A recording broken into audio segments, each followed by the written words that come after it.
반갑습니다. 셋단자 제372강입니다. 높은 절벽 위에 사냥 두 마리가 있습니다. 하나는 애미고 하나는 새끼인 것 같습니다. 작은 양은 무서워하고 있지요. 이런 작은 것을 의미하는 6개의 한자를 준비했습니다.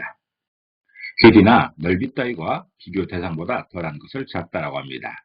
이런 작은 것을 의미하는 6개 한자를 준비하여 셋단자로 해석해 보겠습니다. 셋단자 시작합니다. 먼저 볼 글자는 작을 소자입니다. 작을 소자는 작다는 의미가 있고 적다, 젊다 등의 의미도 있습니다. 작을 소자는 뚫을 골자와 점조자가 두 번 겹쳐 있습니다.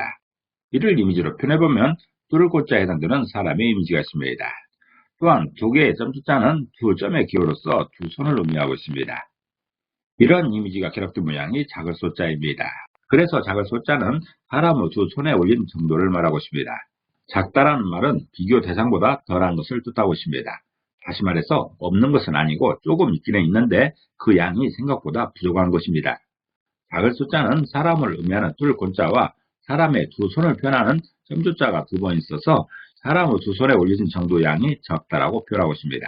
그림처럼 두 손에 올려진 정도의 쌀이 있으면 그 정도로는 한 사람이 하루 먹을 양식은 됩니다. 주기도문에 일용할 양식을 주시옵시고 라는 구절이 있는데 그 말처럼 하루 사용할 양식이 바로 이 정도인 것입니다. 작은 것은 없는 것은 아니고 덜한 것이죠. 생각보다 부족한 것입니다. 모양이나 규모 따위를 줄여서 작게 하는 것을 축소라고 하지요. 또 산문체의 문학 양식으로 사실이나 호구적 상상력으로 꾸며낸 이야기를 소설이라고 합니다. 이럴 때 작을 소자가 사용되고 있습니다. 이 작을 소자는 셋단자 127강에서 자세히 다룬 바 있습니다. 참고하시기 바랍니다. 적을 소자입니다. 이 적을 소자도 적다라는 의미가 있고 작다라는 의미도 있습니다. 적을 소자는 작을 소자와 삐진 별자로 구성되었지요. 이를 이미지로 표현해보면 작을 소자의 등들은 두 손에 올려진 작은 양의 양식이 있습니다. 또 삐진 별자의 등들은 화살표의 이미지가 있습니다. 이런 이미지로 표현할 수 있는 것이 적을 소자입니다. 그래서 적을 소자는 작음에서 비롯되는 크기를 말하고 있습니다. 그림처럼 손바닥에 올릴 수 있을 정도의 양을 작다라고 했습니다. 그 작은 것에서 비롯된 것을 표현할 때 적을 소자가 사용되고 있습니다. 다시 말해서 본래 작았는데 점점 커진다든가 본래 컸는데 점점 작아지는 것을 표현할 때 적을 소자를 사용하는 것이지요. 지금처럼 큰 계란이 점점점 작아진다면 이럴 때 표현되는 글자가 적을 소자입니다. 백의 작을 소자와 적을 소자를 작다, 적다로 구분하는데 이는 사실상 의미 없는 구분입니다. 틀린 구분인 것이지요. 두 한자는 적다, 작다로 구분할 수 있는 것이 아니고 고정된 작은 것인가, 변화하는 작은 것인가로 구분하는 게 정확합니다. 예를 들어 걸리버 여행기에서 보면 소인국이 있습니다. 그곳에 사는 사람들은 소인이죠. 다시 말해서 작은 사람들입니다. 이 사람들을 몇 년 후에 다시 가서 보아도 작은 사람, 다시 말해서 작을 소자를 쓰는 소인입니다. 그렇지만 초등학생이나 중학생들에게는 소년, 소녀라고 합니다. 이 아이들은 지금 작은 것이지 불과 몇 년만 지나면 어른이 됩니다. 훌쩍 크는 것이죠.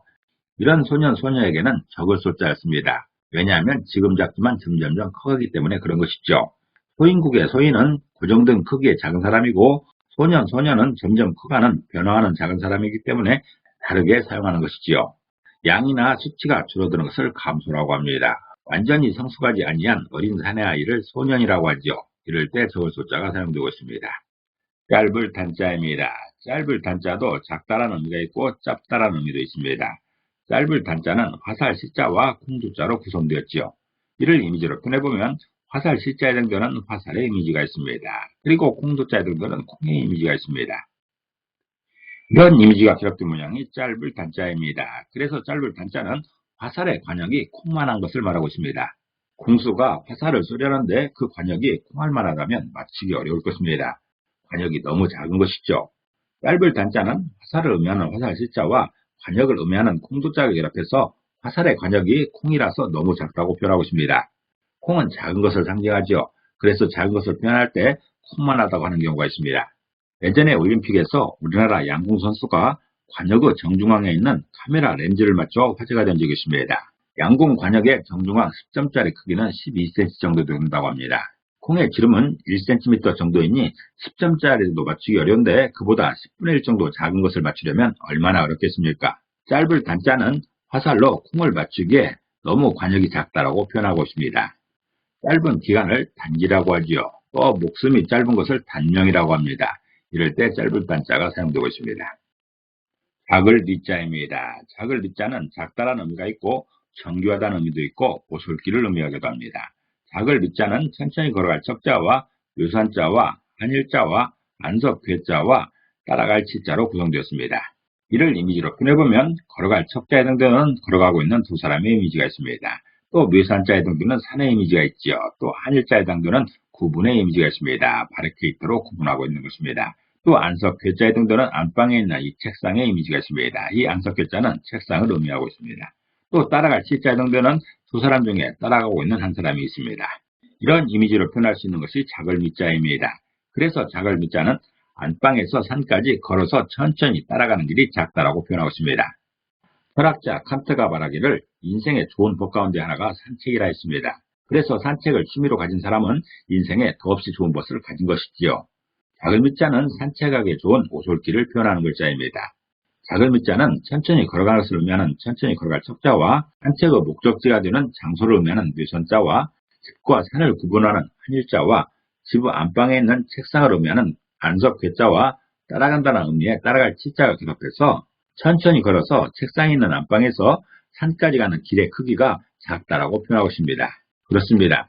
도시로 가는 신장로는 큰 길이지만 산으로 향하는 오솔길은 작지요. 그림처럼 둘이서 손을 잡고 걸어도 좋고 혼자서 명상에 잠기며 걸어도 산책은 좋은 공부가 됩니다. 공부는 책을 보고 하는 것도 필요하지만 혼자만의 시간을 가지며 깊이 생각하는 것도 중요한 것이죠. 작을 미자는 안방에서 산까지 천천히 걸어 따라가는 길을 오솔길이라고 표현하면서 작다라고 설명하고 있습니다. 보잘것없이 아주 작은 것을 미미하다고 하지요. 또 소리 없이 빙긋이 웃는 웃음을 미소라고 합니다. 이럴 때 작을 미자가 사용되고 있습니다. 작을 사자입니다. 작을 사자도 작다라는 의미가 있고 약간을 의미하기도 하고 조금을 말하기도 합니다. 작을 사자는 지금 차자와 두이자로 결합되었습니다. 이를 이미지로 표현해보면 지금 차자 정도는 과거도 아니고 미래도 아닌 현재의 이미지가 있습니다. 또 두이자 정도는 두 사람의 이미지가 있습니다. 이런 두 이미지가 결합된 모양이 작을 사자입니다. 그래서 작을 사자는 지금 두 사람의 상황을 말하고 있습니다. 글자 상부 부수로 사용되는 지금 차자는 지금이라는 의미도 있고 주로 어조사로 사용되고 있습니다. 지금처럼 부수로 사용될 때는 현재를 의미하는 것이죠. 그래서 작을 사자는 현재를 의미하는 지금 차자와 숫자 2를 의미하는 두이자가 결합해서 지금 두 사람의 상황을 표현하는 것이지요. 그림처럼 사랑하는 두 사람이 결혼을 했든지 아니면 어떤 사업을 위해서 의기투합을 했든지 그 두 사람의 현재 상황이 열악하다는 의미입니다. 누군가 주변에서 도와주지 않는다면 이 두 사람의 작은 힘만으로는 험한 세상을 헤쳐나가기 굉장히 힘이 든다는 것이죠. 왜냐하면 두 사람만으로는 힘이 너무 작기 때문입니다. 작을 사자는 지금을 의미하는 지금 차자와 두 사람을 의미하는 두이자가 결합해서 지금 두 사람의 힘이 작다라고 표현하고 있습니다. 보잘것없이 작은 것을 사소하다고 하지요. 또 간소하고 간략한 것을 사략이라고 합니다. 이럴 때 작을 사자가 사용되고 있습니다. 작을 외자입니다. 작을 외자도 작다는 의미가 있고 작다는 의미도 있습니다. 또 난쟁이를 의미하기도 합니다. 작을 외자는 화살 시자와 맡을 유자로 구성되었지요. 이를 이미지로 표현해보면 화살 시자 등도는 화살의 이미지가 있습니다. 또 맡을 유자 등도는 성문을 지키고 있는 사람의 이미지가 있습니다. 이 사람이 맡은 임무가 성문을 지키는 것이지요. 이런 이미지로 표현할 수 있는 것이 작을 외자입니다. 그래서 작을 외자는 화살을 맡은 사람의 상황을 표현하고 있습니다. 굿수로 사용되는 맡을 유자는 그것을 맡아서 책임지고 수행하는 상황입니다. 작을 외자는 화살을 의미하는 화살 시자와 책임을 지고 역할을 맡은 것을 의미하는 맡을 유자가 결합해서 화살을 맡은 사람은 작다라고 설명하고 있습니다. 여기서 화살을 맡았다는 것은 보급부대에서 화살 배급을 담당하는 것이 아니고 궁수 앞에서 화살바지로서 곧 화살에 맞아 죽을 사람을 표현하고 있습니다. 전쟁에서 흔히 사용하는 말로 총알바지라는 말이 있습니다. 총알에 맞아 죽을 것이 뻔히 알면서도 적진에 가야 하는 병사를 이루는 말입니다. 작을 외자는 이른바 화살바지를 표현하는 글자입니다. 그 사람의 운명이 촛불 앞에 선 것처럼 아슬아슬하게 위태로운 것이죠. 그저 들꽃처럼 작고 초라한 모양입니다. 이렇게 그림처럼 한 사람이 화살을 쏘고 그 앞에 서 있는 사람이 있다면 이 사람의 상황을 표현하고 있는 것이죠. 몸뚱이가 작고 초라한 모습을 외소하다고 합니다. 키가 작은 체구를 외구라고 하죠. 이럴 때 작을 외자가 사용되고 있습니다. 작다라는 의미의 세트자를 해석해봤습니다. 이를 정리해보면 작을 소자가 있습니다. 작을 소자는 사람 후 두 손에 올린 정도의 양을 말하고 있습니다. 하루 양식을 준비한 정도, 다시 말해서 일용할 양식 정도가 작다라고 표현하고 있습니다.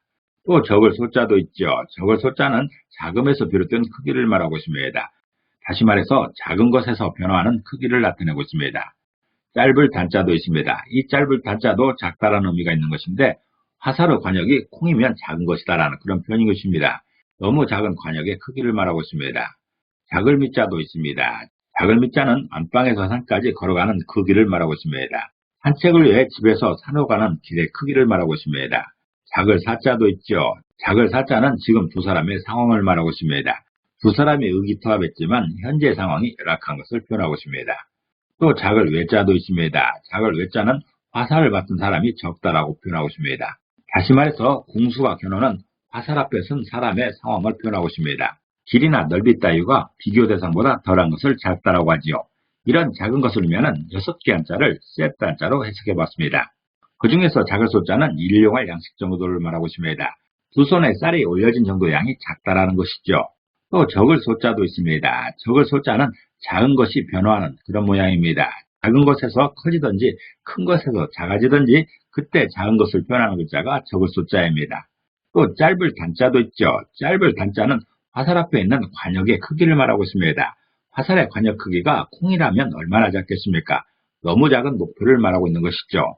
또 작을 밑자도 있습니다. 작을 밑자는 오솔길의 크기를 말하고 있습니다. 우리들이 산책을 할 때 산으로 가고 있는 그런 오솔길의 크기가 작다라는 것이죠. 또한 작을 사자도 있습니다. 작을 사자는 두 사람이 시작한 그때의 상태를 말하고 있습니다. 두 사람이 용기를 가지고 시작했지만 그때 상황이 열악한 것을 말하고 있습니다. 또한 작을 외자도 있습니다. 작을 외자는 화살 앞에 서 있는 그 사람의 심정을 말하고 있습니다. 어떤 사람이 관역 앞에 서 있다면 그 사람의 상황이 얼마나 초라하겠습니까? 그 초라함을 작음으로 표현하고 있습니다. 오늘은 작다란 의미를 가진 6개 한자를 세트 한자로 해석해 봤습니다. 오늘도 평안하시기를 기도합니다. 감사합니다.